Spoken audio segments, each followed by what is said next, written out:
Welcome everyone to this QX Global Room to Go podcast. I'm delighted today to have two luminaries of the sector, in fact, recent Property Week Hall of Fame inductees. So with me are Paddy Jackman and Mark Allen. So I've got a long bio for each of them here on my screen, which I'm going to read if you indulge me, because they do have pretty stellar careers in the sector. So turning to Paddy first, following Paddy a career in the Royal Navy as an officer, he spent some time working in retail in the US. Paddy joined the University of Arts London in 1999, which is where I got to make his acquaintance as a commercial director. Paddy was an early adopter of private sector involvement in student housing, and indeed increased the number of beds there substantially, and particularly notably doing so with Unite, whom he granted their first leases in London. In 2005, Paddy moved to Imperial College and oversaw, as part of a team there, a £175 million capital development program, which included transforming the experience of students through new halls of residence, catering, outlets, and sports facilities. Paddy was appointed Cubo chair in 2010, and more recent roles include a stint as interim director of hospitality and accommodation at the University of Birmingham, director of university partnerships at CLV, and a CEO of Unipol, the student housing regulator.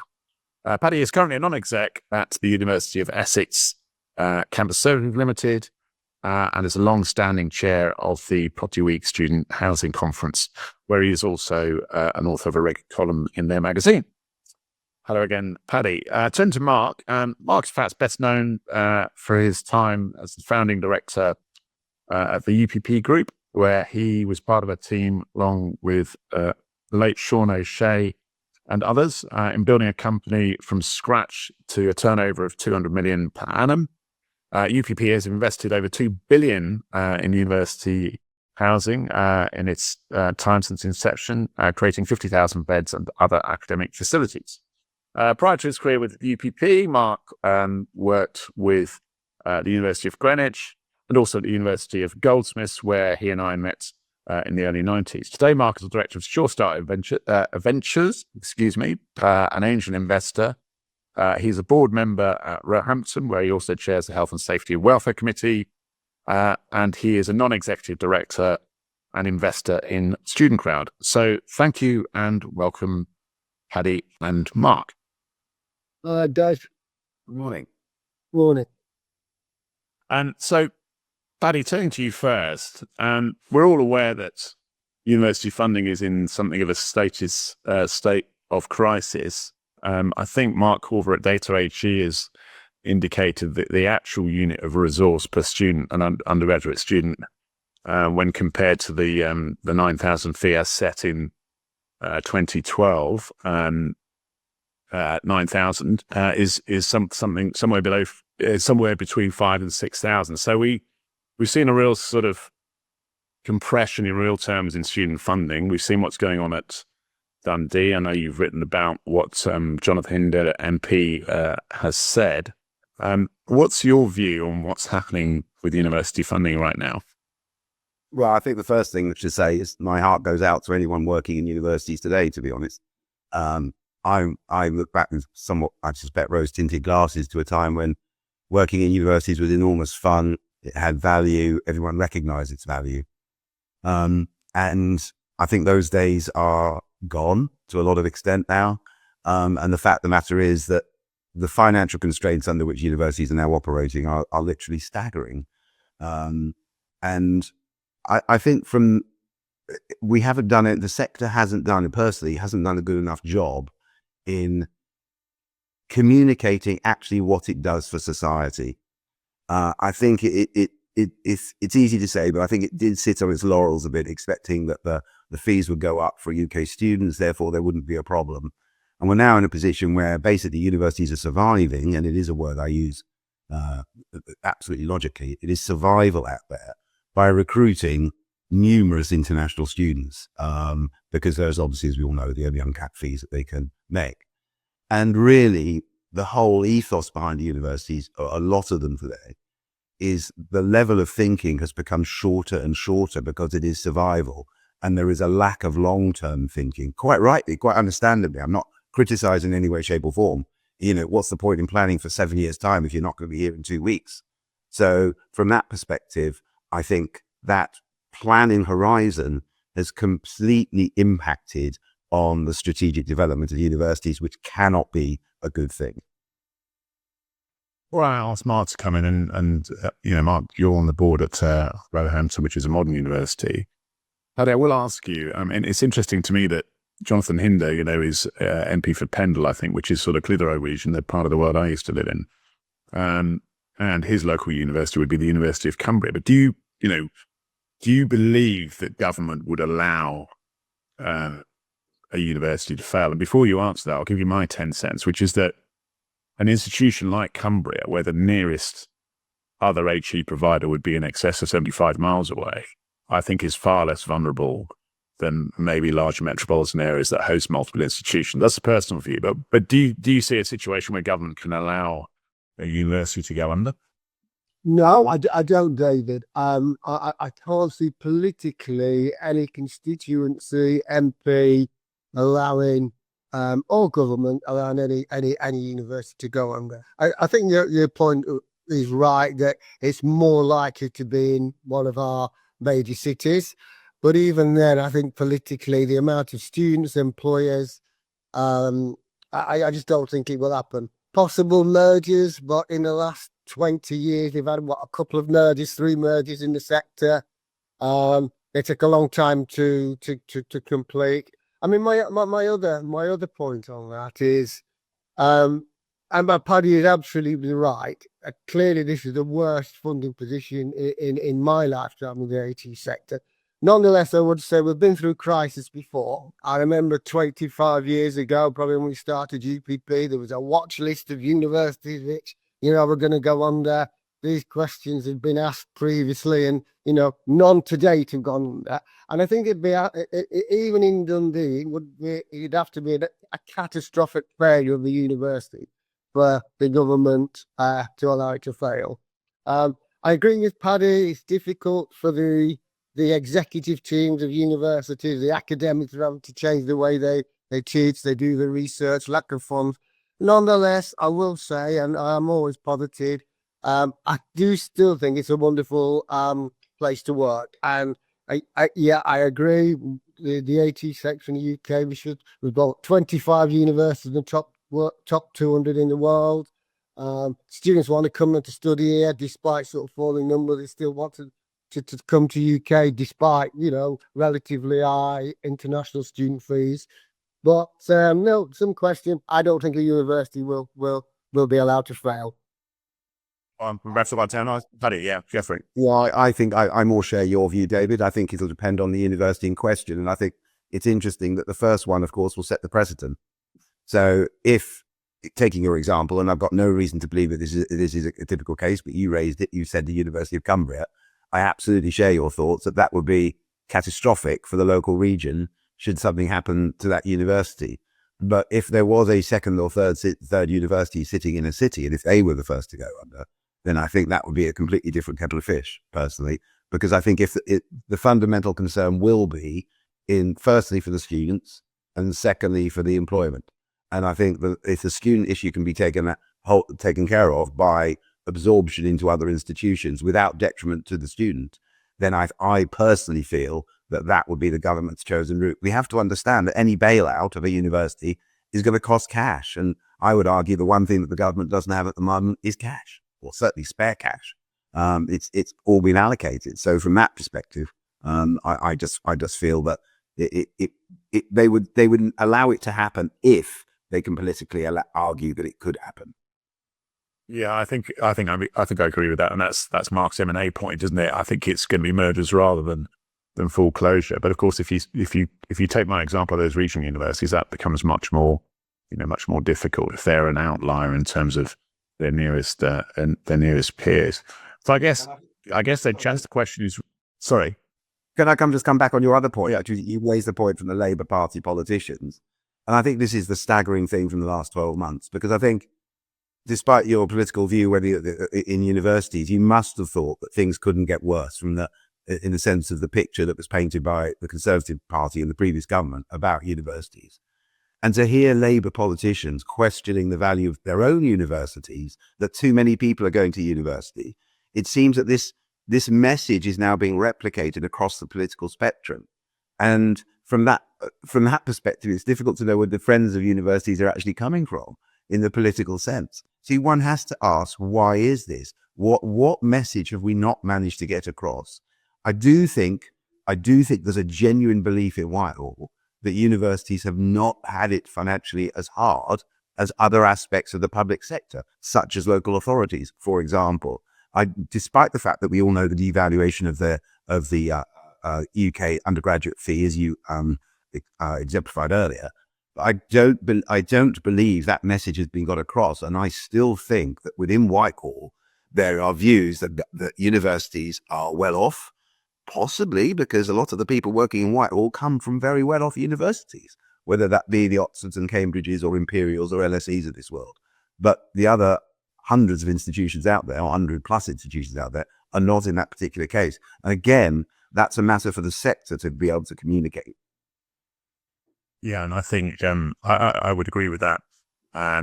Although I think government's eyes are being opened to the fact, are opening wider to the fact that that is increasingly not the case. But I think through the austerity years, you're certainly right, Paddy, that they were seen to have had a relatively soft ride. I mean, the other question, you sort of answered it, I think both of you, but comprehensive spending review is coming up in the next couple of weeks from when we're recording this. I think I probably know your answers, but starting with Mark, I mean, what sort of settlement do you think the sector's going to get in the comprehensive spending review? I think the best we're going to get in more or less the status quo. And I think one thing we've discussed around it, if only we could just get the student tuition fees up, even forevermore, we just get them linked to RPI in some respect, that would be a help. But I can't. Do you see that happening? Possibly. I think that's about as far as we would go. I'd like to see. I mean, personally, I'd like to see the maintenance grant go up. But I think the best we can hope for is a little tweaking of the tuition fees, and I can't see anything else. Because as Paddy has pointed out, and others, the national insurance change actually took away the considerably small increase that was awarded by Labour a few months back. But I can see the exact impact on our budgets. With my Roehampton at, and absolutely, yeah. Paddy? Yeah, I think it'll be a non-event for the sector, to be honest. I mean, I think the best possible scenario may be that our cuts, if there are to be cuts across their government departments, which they're indicating because of the increased spend necessary in the NHS and on defence, it'll be interesting to see where the cuts in HE compare to others. And I can only hope that they're at the minimum level. I just hope that the government realises that what we need is certainty. And I share Mark's view. I'd at least like to have certainty on where the fee was for at least the period of this parliament. Exactly. They could just announce that. It would allow people to plan rather than for people to hope that a rise to come out of somewhere. Even if it wasn't what the sector wished for, to be honest, even if they came in and said the current figure is going to be fixed until 2029, then we know where we were. And the fact of the matter is, from going forward from there, people could actually sit down and make some of the really hard decisions, which would then be necessary. But at least they wouldn't be clinging on to this wish that UK fees are going to go up. Agreed. Okay. It sort of leads us into the sort of, what I've written here in my notes is the traditional university model, and to get your thoughts on that. I mean, we have a very residential undergraduate model in this country that emerged from boarding schools and the creation of Oxford and Cambridge, countless centuries ago, that we've sort of clung on to, which is, it's not unique in the world, but it's certainly not the norm across Europe. And starting with you, Paddy, I mean, I wonder if you think, either societal or delivery or funding or for other reasons, that the traditional university model is beginning to wane, and there are going to be other ways of delivering degrees going forward. Well, I think the traditional university model has waned. I mean, a lot of people now refer to it as having got a thing called a full-time student. And I'm here talking about undergraduates predominantly. But the issue is with 57% of students working 15 hours or more during term time, and with increasing numbers of commuter students, I'm afraid we have, as I've always pontificated, created a situation where what I would call the true university experience, to which you just referred, that residential experience, is now really at the behest of only those who can afford it. And we are further divine. But now what we're seeing is subdivisions within. We used to have those who went away and those who stayed at home, and they got two different experiences. Now we're seeing, for those who go away from home, we're seeing a subdivision of those experiences. We still have the more affluent or wealthy being able to actually afford the full university experience. And by that, I mean academic study combined with co-curricular activities, sports and clubs, which is such a key part of university life. And that ability to actually define yourself as an 18 to 21-year-old, or some people might say to grow up, to become independent, those sort of things.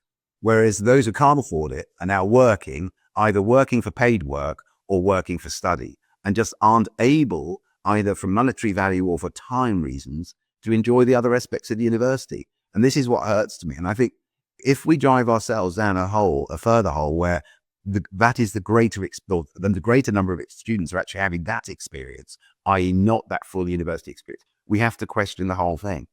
But I don't believe the sector has done enough to look at what it is that we actually could do to help that situation. The fact is, we sent kids home in the summer so they could help with the harvest. I think those days are gone. The question is, we have 3 30-week terms. Yes, some institutions have tried 2-year degrees. No, they haven't to date proved that popular. But I think it's, again, to me, the theme here for me is communication. We have to communicate to our 18-year-olds that actually, if you are to get everything out of university that you possibly can, then you need to live away from home. You aren't going to get the same experience otherwise. So if we accept that, we then have to find a way. Everybody, government and the sector, has to find a way of getting that to work. And I don't think it should just be the sector saying, we need students funded so that they can do a 3-year residential course. What else can we do to actually provide alternatives so that by the experience isn't impacted, the academic outcome is the same, and that overall university experience today or in the future is what it was in the past? Because it certainly isn't that today for the vast majority of students. Yeah, fine sentiments. Very challenging issues. Mark, what are you seeing at Roehampton?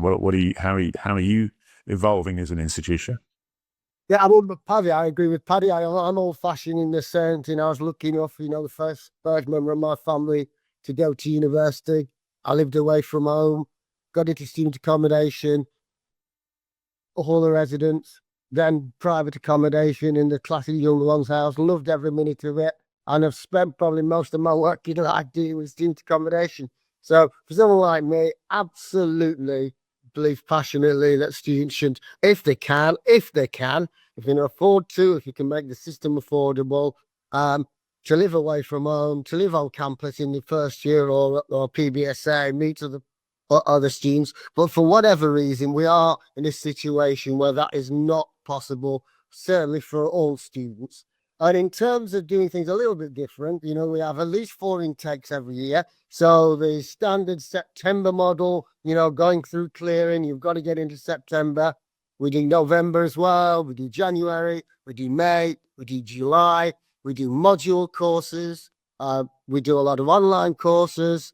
And what we're trying to do, we've got this system called Nest, where whether you're a student on campus, you can go and meet the Nest team and they can give you any advice about anything you wish. And equally, if you're doing something online or you're not going to the campus that particular day, everything is there online. So basically, we're looking at the on-campus face-to-face, the blended hybrid model, fully online, work-based, working with partners. And for us at Modern University, I think that's what we, and I can't speak for other universities, but that's what we're trying to do. And I think we're seeing benefits of Roehampton. And it's a mixture of everything. It's trying to make the infrastructure of the university look attractive. It's trying to make the infrastructure of working online attractive. And just trying to offer that goal at the end of your time, whatever module, whatever degree, whatever part-time course you're doing, that you may get that opportunity to get a good job at the end of it. And I think, I think that's, what Rollhampton is all about, and Yeah, no, that's interesting. I was unaware of the 4 intakes. I think that's certainly one of the things that institutions can do. We hear a lot, don't we, about sticky campuses, and trying to appeal to all your different bodies, whether it's residential students or commuter students or part-time students, to get them to hang around on campus. And it will be interesting. Probably haven't got time on this podcast to look at how those initiatives are going, whether actually institutions are tracking the usage of their campuses as opposed to hybrid learning and people staying away. And also, if I could, Sorry, Daddy. The other thing just to say is that, speaking in simple business terms, and if we accept the fact that the funding situation is not going to improve even in the medium term, then we've got to look at what is the solution, and we've got to have some serious debates about these solutions. Because obviously at the moment, I know the demographics would indicate the number of 18-year-olds starts declining from 2030, but at the moment, there is an increasing number of 18-year-olds still going to university at present. Right. And therefore, as a result of that, actually, the deficit on UK teaching at universities gets wider. So you can either continue and to accept that, and that's the current state that we're currently in, or you can cap student numbers and actually say that so the unit of resource effectively per student, the government can afford under that same pot to increase that, or you change the product. And then you do different things, which clearly Roehampton are doing, and I know others are as well. But perhaps I don't know where we are in the timescale for some in evolving their product. But again, if you look at things like degree apprenticeships and things like that, and other routes to the market, particularly in the apprenticeship side, which the government would favour fundamentally because one would argue it's cheaper, and also actually some of the trades that are needed through that apprenticeship route are necessary to deliver their growth, e.g. where are the bricklayers and plumbers coming from to deliver their housing numbers. From that perspective, I think it's a wider conversation, but some of these key issues are always avoided because I can't see a Labour government capping opportunity by capping student numbers because it just doesn't make sense to them as a political ethos. Although from my perspective, it might actually solve the economic argument. Yeah, interesting. And of course, that's what they've got in Scotland is effectively a numbers cap. But you're right about the year 2030. But what will be interesting to track in the coming years is participation rates, because there is some evidence that those are beginning to flatline or even decline as people become more debt averse and they realise all the things you've talked about, 55% of them need to work, etc. I'd like to move on just briefly, if we can, but I'm sort of slightly conscious of time. Onto the sort of international student outlook. We've got Donald Trump across the pond with his weird, wonderful ways. And this week, in the last few days, we've seen what's been happening at Harvard. That's gone to law. As we record this, we don't know the outcome of that case, but you've said potentially got 6,800 students at Harvard facing into the prospect of having to go up the road to Yale. What are you guys seeing more widely in terms of the UK international outlook? And what do you think PBSA providers and others should be concerned about as we look forward into the intake in September and beyond? Mark, first. I mean, the evidence, I've seen in a couple of recent reports. I mean, the Chinese market is looking flaky, even India and Nigeria. Clearly, every government policy at the moment seems to be doing everything to deter international students from coming to the UK. Clearly, the visa restrictions on families has made a huge impact. We saw the figures last week. I think net migration has been cut in half, predominantly based on that policy. I mean, for me, I think it's a crazy policy, whether it's Labour or Conservative. Some people talk about the university sector being one of our great exports on the back of recruiting international students. And I would agree with that. I mean, I think it is absolutely ridiculous that, I don't think we should be relying on international students. I do think the university model, in the sense that, we shouldn't necessarily rely on the university fees to prop the UK students. My view is that we should be recruiting international students because A, it's good for the sector and good for the world economy as a whole. And long may it continue, but it doesn't seem that the political will and either party or in Whitehall is with us on that point. Not to mention the soft power often overlooked. When I was at LSE, we used to be proud to boast that 27 global heads of state, this is in my time there, I don't know what the number is today, had been educated at the London School of Economics. But Paddy, what's your view? The soft power seems even this government seems to have gone soft on soft power with cutting back the overseas aid budget. It's just so. Yeah, I mean, you two are normally closer to the data than I am, but from what I see, as well as the country trends, which Mark's already outlined, you do now seem to have a decline in PGT, which have at certain universities, and as a result, it was those 1-year PGT students who were in a lot of cities sustaining the PBSA model.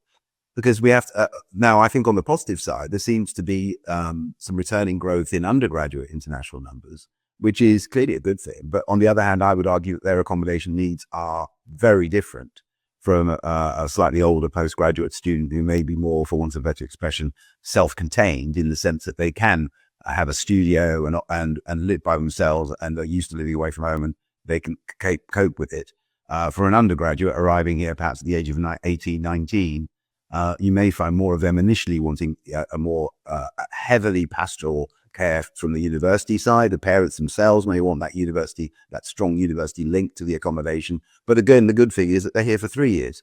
But you flip onto the disadvantage side and look at the recruiting markets for these undergraduates and the wealth of the families they're coming from, and they don't replicate what the market has had for the last years in terms of the Chinese markets able to take those top of the range accommodation suites within the cities. And I think for our listeners, I would be, urging them to look very carefully at UCAS and HESA data, lag though the HESA data is, their counterparty risk in various cities, and look particularly at which jurisdictions those institutions rely on. And as you say, how do you look at the undergrad and postgrad splits? Because I think the early signs are quite encouraging on the UG level. PG is always a bit finger in the wind until the last minute. A lot of the top postgraduates hold offers all around the world, and it doesn't, just because they've accepted your institution doesn't mean they're coming. So I think we are all waiting with bated breath to see what this particular intake has for us. But certainly things across the pond are not unhelpful, shall we say that, for UKHE. And of course we've seen anti-international student sentiment in Canada and Australia and other jurisdictions as well. So I want to finish up. Can I just declare that point to our listeners that you two are well aware, but perhaps I should declare a conflict of interest here, being an American citizen, of course. So there we go. Yes, I've forgotten about your green card. If we could just wrap up on something slightly different, which is renters' rights, renters' reform as it was under the Tories, renters' rights as it is under Labour. We're all hopeful that PBSA will get a carve out, and that's still, I think, to be determined. Paddy, you're probably a lot closer to this than Mark or I. I'm just wondering if it comes in its current draft form and PBSA is carved out, but students living in HMO, BTO and other sectors aren't. Broad brush, what do we think that is going to do to the student housing market in the UK? Paddy? I think it's quite complicated to look at it, because I think the simplistic view is to say it's going to see a decline in HMO accommodation, or actually, to be accurate, should I say a decline in off-street housing, because listeners are probably well aware that the Renters' Rights Act at the moment only gives this right to possession to landlords for HMOs, i.e. 3, 4, 5, etc. bed houses, whereas the 1 and 2 bedroom houses, the landlord's not going to be able to get them back to rent them for the next year. So we're going to see, I think we just have to accept that the 1 and 2 bedroom house market is going to disappear from the off-street world. So that's and then you can say, well, if there's going to be a decline, which is in all likelihood there is, because of the tenants, the students' rights to give now 2 months notice, which is obviously going to cause some voids, whether landlords will move their tenancy year to start on the 1st of June to try and avoid that. That's a possibility. I think some landlords will just look to get out of the student market, because its risks will be too high. Because let's be honest, if your student tenants give notice in April, you aren't going to find anybody to go into that in June if you still have a traditional tenancy let from the 1st of September. So that's the simplistic view, is that the Austrian housing market goes down. Great, therefore there is more demand for PBSA. But it's not as simple as that, because if we look at the pricing point, we actually see that PBSA, and it don't get me wrong, it offers added value in all the services that it actually provides, and I'm quite happy with the pricing of it. But the fact that it doesn't replicate the pricing point for those in Austria housing, and some are there because that is what they can afford. So it's not going to be, if the exemption happens and it goes through its current bill, I can't see how it's negative in the short and medium term for PBSA. I think it comes back to a bigger strategic point, which is the one I raised earlier, which is the whole future, where you certainly raised it, is the future of that residential experience. Because if, again, we have a further cutback in accommodation that's available, and therefore a move away from the residential experience, and therefore the commuter experience becomes more the norm, does it effectively gain so much more momentum that actually we move to that in a lot of circumstances? And we have to remember that from a maintenance loan perspective, commuter students are cheaper for the government. They are a good thing for the government. So there are lots of headwinds working against us, not just the impact of that Renters' Rights Act. One small point, if we have any university listeners, I think it could have an impact on the demand for university accommodation.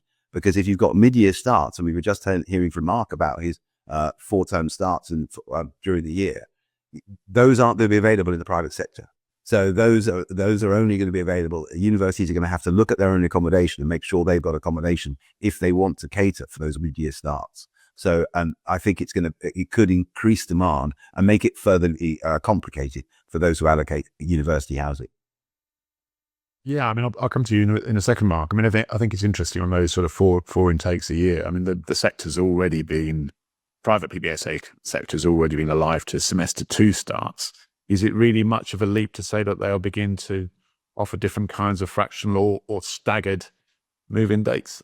Well, I think the only thing I would say to you is that in there was this is a few years ago now, but in Nottingham, Unipol did some work, and pre-me, this was under Martin Blakey's time, and I believe the case that Nottingham had 1,000 starters in Nottingham Trent, 1,000 starters in January, and they were fundamentally all absorbed into the off-street market. None of them hardly any of them came into PBSA. Now, admittedly, that market has somewhat declined in Nottingham now, but what I'm saying is that it is the off-street market that has managed to absorb these mid-year intakes almost without people knowing about it. Now, if those houses are no longer available in the student market because people have sought longer-term tenants, then that is going to me, that's going to be the impact. Yes. Unfortunately, believe it or not, we've already been droning on for more than 30 minutes, so I'm going to say that's a wrap. Before we back up, I should just have a little plug for Paddy, who I think, as I mentioned at the top of the recording, is and has been chair of the Property Week Student Housing Conference for many years, and is hosting or chairing again in December. Paddy, I don't know if you want to say anything further. And Dave, your diary, December the 4th, we're at Wembley again, the home of English football. So we'd love to see you there.